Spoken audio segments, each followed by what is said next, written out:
So, what are the challenges that you face in this industry? Mainly, you can say in terms of the sourcing of the raw materials, because most of our raw materials are agricultural in nature. The Indian food versus the Western food market. Where do you see the trend moving? I'm happy to say this. Indian spice powders such as sambar powder, garam masala, chicken masala. So, what's the most expensive spice that you've come across? Most expensive spice, as we all know, is saffron, but then we don't use saffron. I think these are the two of the expensive spice that we in Aruna we use. And what's the most unusual spice that you have encountered? We use a spice called as allspice, which is known as Jamaican pepper, pimento. It has a flavor of cinnamon, nutmeg, and cloves. And how do you see the modern age cultivation? We have hydroponic cultivation, at the same time, vertical cultivation. What's your opinion on that?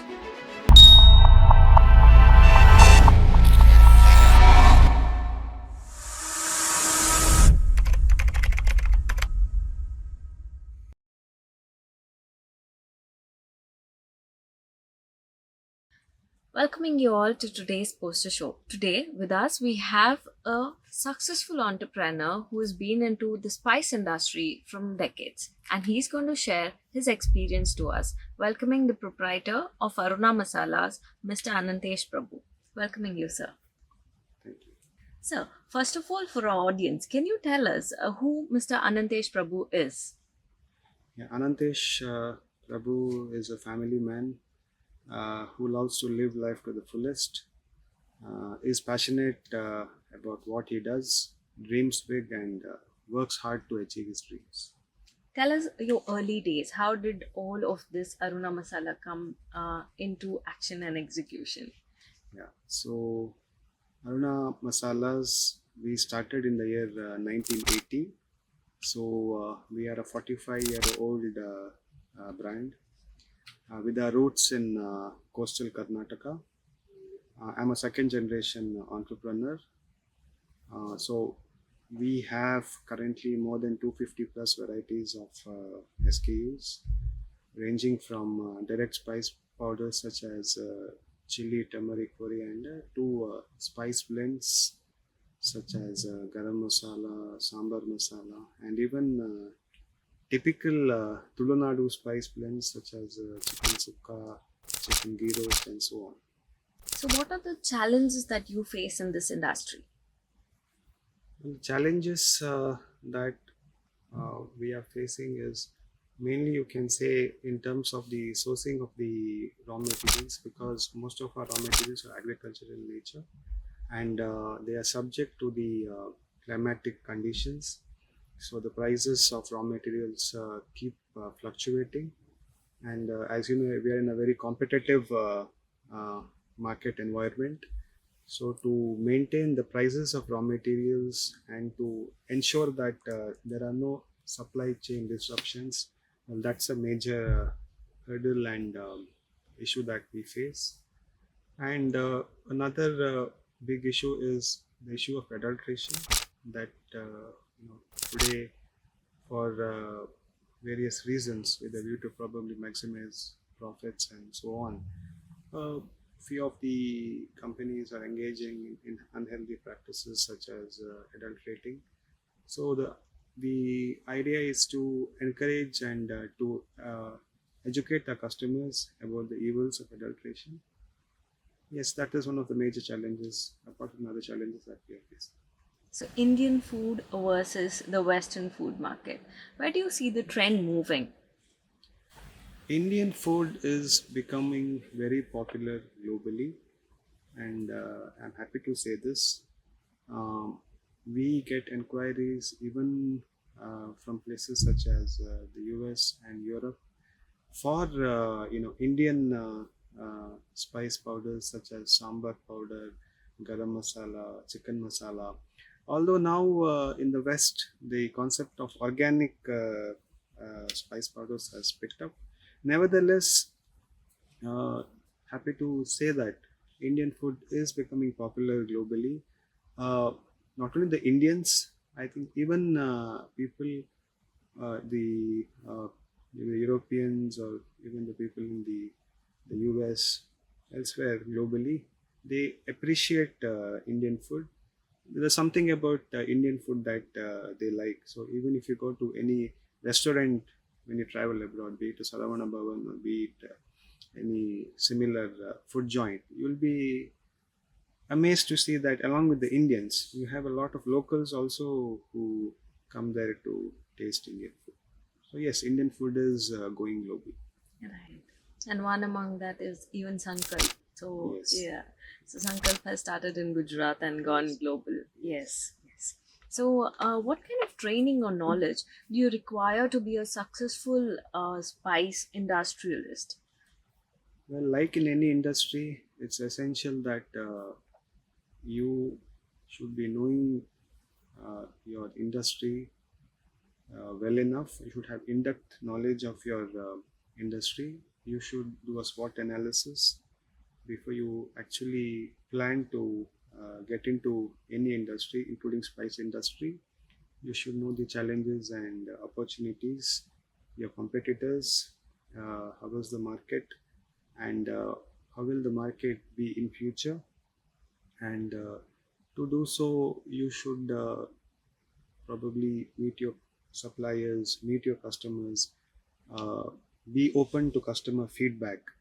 You should also attend seminars, expos, exhibitions to know more about the emerging trends in the spice industry. So what does your typical workday look like? My day starts at 5, so I am a fitness freak. Uh, I hit the gym 5:30 to 6:30, or I enjoy jogging, and then I'm off to work by 9. And we have two units, one in Baikampadi and one in Padubidri. So the Baikampadi unit I visit in the morning. I'm there from around 9 to 1. Post lunch, I go to the other unit, and by 6 o'clock, my day ends. After that, I make it a point to attend to some of the uh, social commitments that I have. I'm very actively involved in the Chamber of Commerce activities, in our association activities. I'm also in the Finance and Taxation panel of CII. So, if any such activities are there, I attend to that. And uh, when I am back home, I love reading. I read I read books, and then maybe half an hour or so watch TV, and I retire by 9:30 or 10. How do you stay updated with the current trends and the changes that are happening globally? Yes, like anyone else, I uh, read magazines, or I follow uh, social media, and then I have certain friends in the spice industry, and a few of the people in the masala industry whom I consult, I discuss with them to get to know what is happening in the spice market, and I keep myself updated. So where do you source your spices from? Yeah, so the spices we source them from the growing areas. Example, chili we source from Badgi, that is near Hubli, and Guntur chili we source from Guntur, and then we have turmeric. Turmeric we source either from Sangli, Maharashtra, or from Erode in Tamil Nadu. Coriander comes from Gondal in Gujarat, or places like Ramganj Mandi. And then we have cumin, jeera, that is sourced from Unja in Gujarat. Pepper, we source it locally. And yeah, to take advantage of the price conditions and the economies of scale, we source directly from the growing areas. Okay.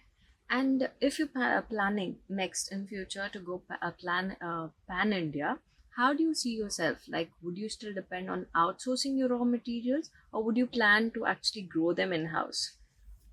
Outsourcing is something that is picking up today, but as far as Aruna is concerned, we would like to do it in house with a view to ensure the quality, the hygiene, and most of our products, as you know, are formula based, and hence to see that we have that edge over our competitors, and we are able to maintain the quality, the standards, because we are ISO certified too.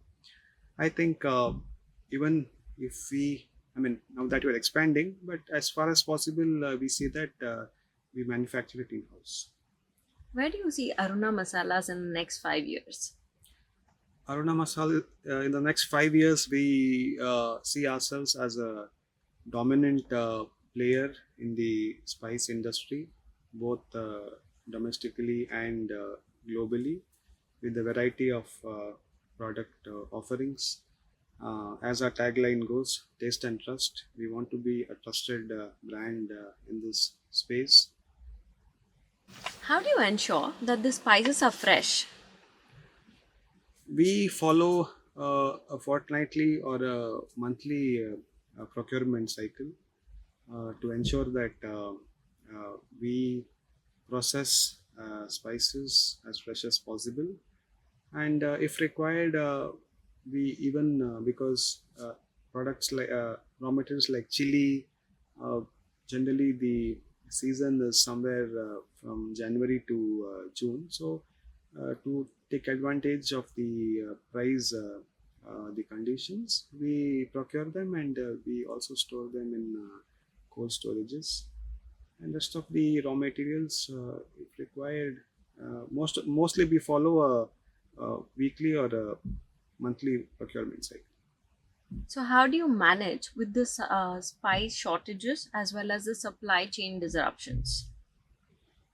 Well, to even out the supply chain disruptions, we ensure that we have a proper production plan in place, which we've been doing for all these years, and it's a must in the food industry.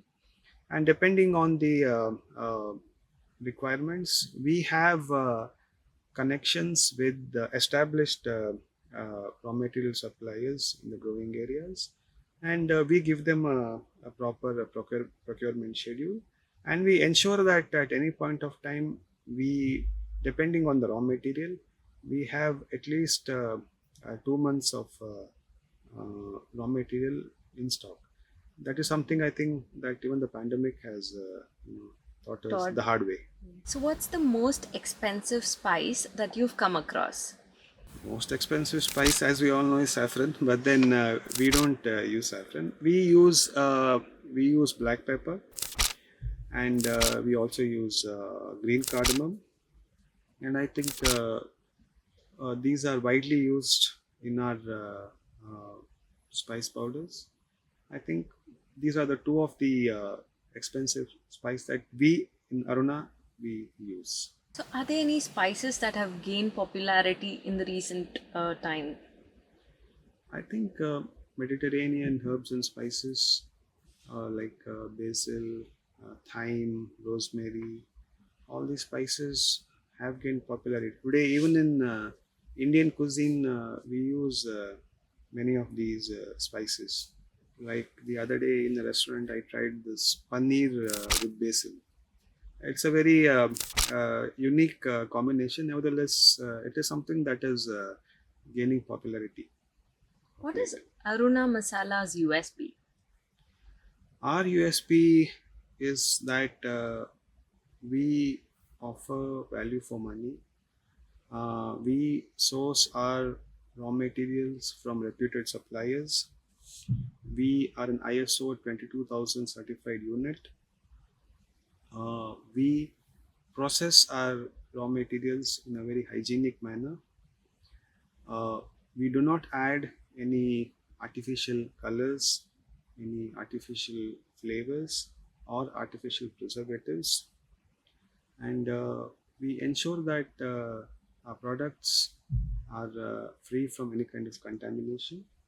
And in short, as our tagline goes, taste and trust. I think when you buy an Aruna product, you can be you can rest assured that it will be tasty, and because it's a 45-year-old brand, you can have faith in the quality of the product. So, which product would you recommend a beginner who just walks into the Aruna Masala brand? Which product should he or she try? In see, we have direct spices and blended spice powders. In direct spice powders, I'll recommend we have a flagship product called A1 chili powder. It's a chili powder, but it's a blend. It's a blend of chilies. It's basic. It's a secret. The ingredients, I mean, with chili that we use, but then you can rest assured that it is a very nice blend, and it is one of our oldest products. We've been marketing this A1 chili powder since we commenced our operations. Another in the blends, I would suggest maybe garam masala or sambar masala for vegetarians, and for non-vegetarians, our chicken gyros powder, our chicken sukka powder, our chicken pulimunchi powder. We've also launched a new range called our paste range. In the paste range, I would recommend Hyderabadi biryani paste. So, how do you hedge yourself from players like MDH? Yeah, so MDH is a national player, and compared to national players and even maybe international brands, what we can say is basically every masala has got its uniqueness, because every region has got a specific taste. So it's very difficult to make a spice blend that you can cater, for that matter, even pan, let's say even to the whole of South Karnataka. Example, let's say sambar. Sambar, in the sambar powder, we use asafoetida, hing. And there are spice blends, or there are certain regions wherein they add a pinch of cinnamon, or there are certain regions where they like their sambar powder with a little bit of ginger. So basically, what I'm trying to say is we try to give our consumers a taste that they'll expect when they buy a particular product from this region. So let's say when we say chicken sukka is something that originates from our region. So we try to give them that authentic taste which they expect when they buy this product. So, one of the most favorite product of Tulunadu, that is fish fry as well as Yes, chicken sukka yes, masala. yes. Right. How do you maintain the freshness of your spices?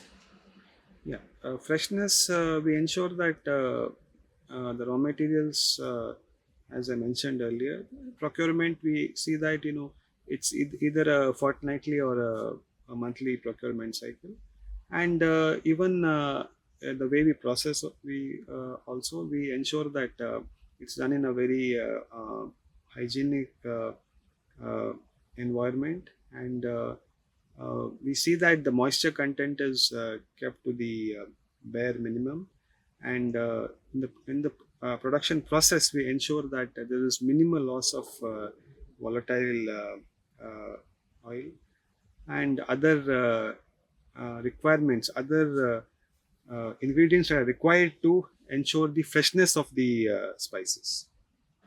What are the spices that have medical benefits? Turmeric is definitely one of the spices. Turmeric has got curcumin, which is proven to have which is anti-inflammatory. It's an antioxidant too. And the cinnamon, not cassia, cinnamon. Cinnamon is known to regulate cholesterol levels. Then we have cumin. which aids in digestion, and pepper too has got its own host of health benefits, and methi, fenugreek is also preferred by people who have who are diabetic. What are the most common misconceptions that you have come across in this industry? Well, spices, what they feel is having, people feel that if I have my food too spicy, it's bad. Yes, definitely, yes. But I feel anything in excess is bad for health. So one has to know where to stop. Moderation is the name of the game. So, how do you see the global market affecting your business? Global market, in a way, is affecting our business because today a number of the global players, they have entered the Indian spice market, seeing the potential that lies here. Uh, Multinational companies have acquired big Indian brands, and they of course have deep pockets, and they have a very strong and a robust marketing network. Having said so, competition is something that we all should be aware of, and we should be ready, and I think competition makes you better. The moment you know that this particular competitor entering your territory, all that one has to do is equip oneself and get ready to face the competition, and try to better yourself, maybe in terms of the packing, in terms of the flavor, in terms of product offering. I think we have to welcome competition, and we have to, but only thing is it should be a healthy competition, and we should ensure that in a way we better ourselves to face this. So, how do you anticipate in the future trends as well as the spice rates that keep changing every day? So, how do you manage that? Yes, spice rates fluctuate on a daily basis, but then what we do is we procure the raw materials well in advance, and we see that at least for a month or so we are able to control the price variations, and if at all the price variations are huge, then we have no option to uh, pass it on to the consumer. It's something that, as I mentioned initially, most of our raw materials are agricultural in nature. So that is a factor that we have to keep in mind when we are in this industry. So more or less, we know the trend, and we accordingly prepare ourselves for it. So, how do you see the global market post pandemic? How have the spice trades increased or is it decreased? The spice trade has increased manifold post pandemic, both nationally and internationally. There are many entrants in the spice market, uh, local, regional, as well as national and international players. Because well, not only spice industry, food industry as such is growing exponentially worldwide, and spice industry is one of the industries that supports the global food industry. So there's a lot of potential, and even in the days to come, you'll see uh, in the spice industry certain changes, such as organic spices. Today, even in India, even the government has something called as Jaivik Bharat for organic certification, and then we have India organic from Apida. So basically, all these factors will ensure that the spice industry grows in the days to come. Which is your favorite spice and why? Well, I like spicy food, so I would any day bet on chili, more specifically Guntur chili. I like my dishes as spicy as possible. Right. And what's the most unusual spice that you have encountered? Well, as far as my opinion goes, we use a spice called as allspice, which is known as Jamaican pepper. the pimento. It has a flavor of cinnamon, nutmeg, and cloves. Uh, Worldwide, it has various applications. In some regions, they use it in desserts. Uh, they use it in seasoning meat. We use it in a few of our spice blends. What's one advice that you would give someone who's actually starting in this industry? Yeah, my advice would be do a proper market survey. Just don't enter the industry because someone else has done it. So it's very important you know the market, the spice market, the future of the spice market, the trends, the emerging trends in the spice market. What are the opportunities? Where do you stand? And what are your strengths? Most importantly, what can be your USP? So, in what way you feel your product will stand out when compared to the competitors? Uh, so, I think if you have a good USP, if you have a unique product offering, and if you feel that your product stands out when compared to your competitor, if you have an edge over your competitor, I think that's the way to go. What are the biggest challenges that you come across, and what you think is going to only increase with time in your industry specifically? I would say two challenges. One is definitely adulteration is a big challenge. I think the consumers have to be educated about the evils of adulteration. Uh, that is one big challenge. And second challenge is pesticide residue, which I think recently two of the well-known national brands were banned in a few countries because of the presence of pesticide residues. Because what happens is at times it is maybe in the farming stage, just to increase production, pesticides are added, and I think more or less we as responsible players in the spice industry have to be aware of this particular issue and take steps to mitigate it. Coming to adulteration, as we spoke about, when we see in the market about the colored food and all of that, how does one stop it? Well, to stop, I think one has to be aware of the fact that the food that you buy, be it masalas or anything else, is adulterated. So I think, as you know, there are certain common tests that one can conduct to see whether your let's say masala, let's say turmeric, is adulterated. So you just have to put it in a glass of water, and if the turmeric settles down, that means it's genuine. And if uh, if the water turns a little yellow or dark yellow, that means there's color in it. That's as far as turmeric is concerned. And even in certain spice blends, recently it was in the news that something like kebab masala and fish fry masala are some of the popular spice blends that are, I mean, adulterated. They add artificial colors, which is actually banned. You're not supposed to add it, but they few of the manufacturers do add it. But I think of late, with the kind of awareness that's created in the market, I think most of them have stopped using artificial colors. As consumer, you should be aware of all these issues.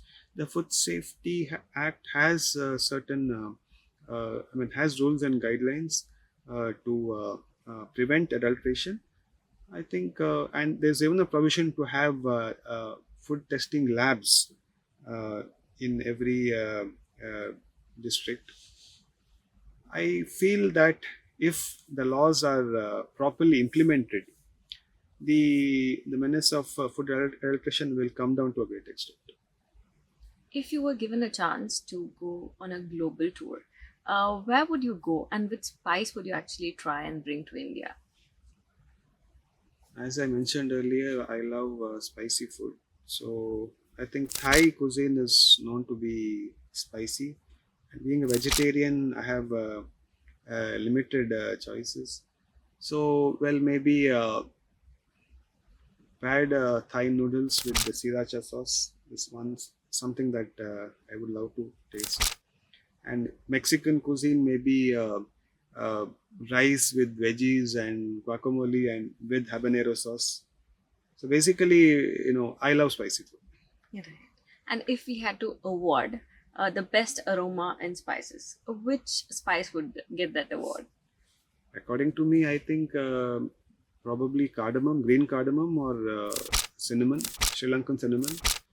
They are quite aromatic. We use them in our garam masala spice blend. Which spice, according to you, is overrated? Saffron. I think saffron is, of course, saffron has got its own advantages. It is a must in certain preparations, but we all know how insanely expensive saffron is. That's my opinion. Right. What's your thought on dehydrated powders? Dehydrated powders is definitely it's an in thing now in certain preparations like soups and other food preparations. Dehydrated powders as a raw material are widely used. Definitely not a substitute when in a preparation, when you have to use with a raw onion or raw garlic. Definitely you cannot get that taste. But then because of the compulsions, because of the fact that one has to ensure a decent shelf life, the use of dehydrated powders has picked up. Do you think that spices have an expiration date? Yes, I mean, I wouldn't say expiry. We say best before. Generally, like turmeric can be used for as long as I think 15 to 18 months, and rest of the powdered spices I'm referring to. Rest of the powdered spices maybe 12 months. I think. Of course, I would say in terms of its aroma, the texture and the flavor, it will definitely start coming down, and over a period of time, it tends to be great. Right. And how do you see the modern age cultivation? We have hydroponic cultivation, at the same time vertical cultivation. What's your opinion on that? Hydroponics is something that is picking up as an emerging trend. I think as compared to traditional usage of soil and pesticides. In hydroponics, they use water as a medium, and they use nutrient-rich minerals. Well, it has its own advantages in terms of the yield, in terms of being free from pesticides, and but then the downside is not all vegetables, I mean, can be grown in that method. I think only some vegetable like lettuce, tomato, cucumber, saffron. I think this two two of our techies in Udupi, I think recently they were in the news for growing saffron hydroponically. Yes, but I think we have to come to terms that it's an emerging trend, and I think the cost of setting up is also a little high, and it needs intensive monitoring and so on. But I think I'm sure it will pick up in the days to come. What's one message that you would like to give the people who are watching this podcast? Yeah, as I said, be passionate about what you do. Never stop dreaming, and enjoy life. That's it. I hope you all enjoyed today's podcast. Until next time, bye bye. Take care.